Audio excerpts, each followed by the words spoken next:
ਉਹ ਪਲਟ ਵੀ ਜਾ ਹੁਣ, ਪਲਟ ਗਈ ਪਲਟੀ। ਹੁਣ ਦੇਖੀਏ ਦੀ ਰੈਂਪ ਵਾਕ ਬਹੁਤ ਵੀ ਵਧੀਆ ਕਰਦੀ ਹੈਗੀ ਹੈ।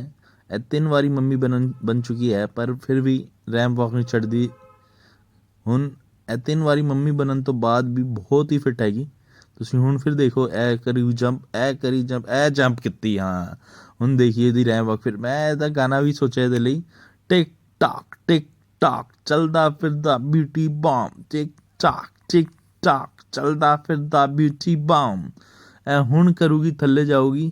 ਤੁਹਾਨੂੰ ਕੁਛ ਹੋਰ ਗਾਣਾ ਸਮਝ ਆਉਂਦਾ ਤੁਸੀਂ ਦੱਸੋ ਕਮੈਂਟ 'ਚ।